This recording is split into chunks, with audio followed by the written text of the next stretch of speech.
Herman Cain, the president and CEO of Godfather Pizza, was raised in poverty. He credits two people that really had a tremendous effect in his life. One was his father, who worked 3 or 4 jobs to support his family, and the other was the president of Morehouse College, where he went to school. His name was Dr. Elijah Mays, Benjamin Elijah Mays. And at one point during his college career, Dr. Mays gave Herman Cain this poem. It's a 5-line poem that is, life is just a minute, only 60 seconds in it. Forced upon you, can't refuse it. Didn't seek it, didn't choose it. But it's up to you to use it. You must suffer if you lose it. Give an account if you abuse it. Just a tiny minute, but eternity is in it. Pretty profound 5-line poem, isn't it, my friends? Talking about time and how we use it. We need to give an account and suffer if we lose it. And that's what this gospel is all about. It's using the words talents. How do we use our talents? Because at one point in our life, my friends, you and I are going to be held accountable, just like it says in the gospel. What good have we done? Have we made an impact in our community, in our society, and here in church? Have we made an impact? There was an author that was talking about an Australian youth who was serving the armed forces in Korea. And at the time, this young man was 5'4", and he had a pretty devastating blow to his head. And over the next 6 months, he grew to 6'3". So don't be surprised, my friends, if you come in by Christmas and I'll be 6'3". I'll have to raise this up a little bit, won't I, my friends? But you know, my friends, it's interesting what they wrote about this article, and that's why I read it. He said there are innumerable instances of people who never grow to reach their full intellectual or spiritual stature until they suffer some terrible blow. But there's a point in our life, my friends, where we need to reflect on ourselves, don't we? On what we do, who we are. You know, if you have questions like, you know, I need to be doing something more with my life.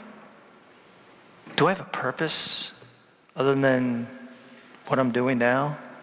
Is there any purpose to this? You know, those types of questions, my friends, comes from deep within us and are really an inspiration of the Holy Spirit.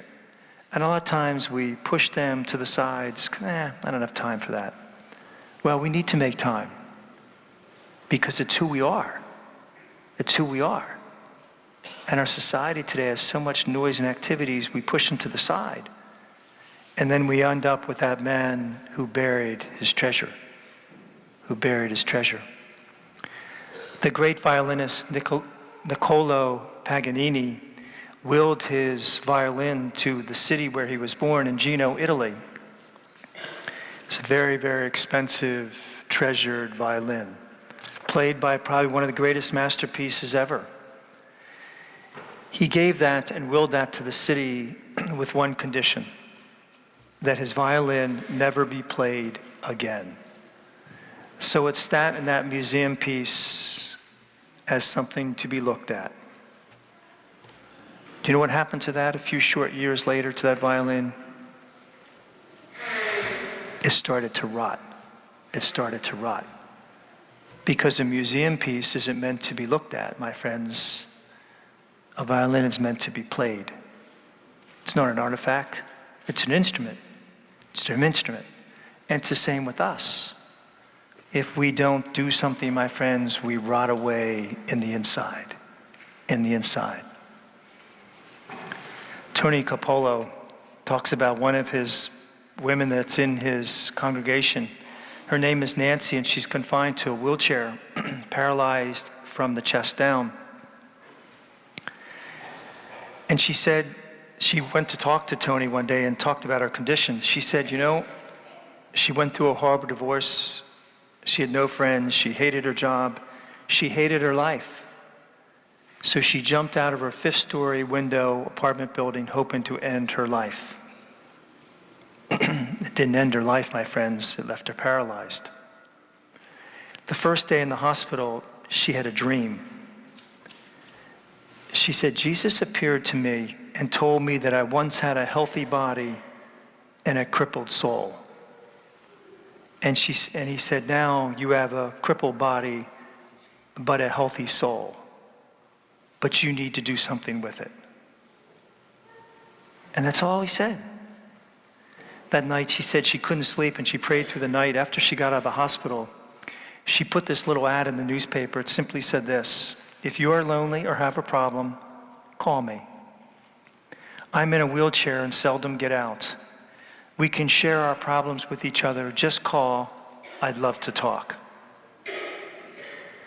She averages anywhere from 10 to 20 phone calls a day, my friends, a day.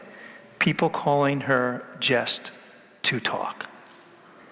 And she has grown this incredible ministry and touched the lives of thousands. This woman who was paralyzed from the chest down, very rarely able to leave her apartment. You know, my friends, we often say, oh, what good can I do? We can all do a lot of good. And we need to, my friends, we need to. We need to, because it's part of who we are and what we have to do. So this week, my friends, may this little poem written by Benjamin Mays help encourage all of us. Life is just a minute, only 60 seconds in it. Forced upon you, can't refuse it. Didn't seek it, didn't choose it.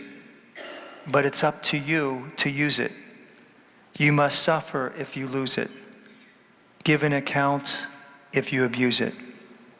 Just a tiny little minute, but eternity is in it. God bless you.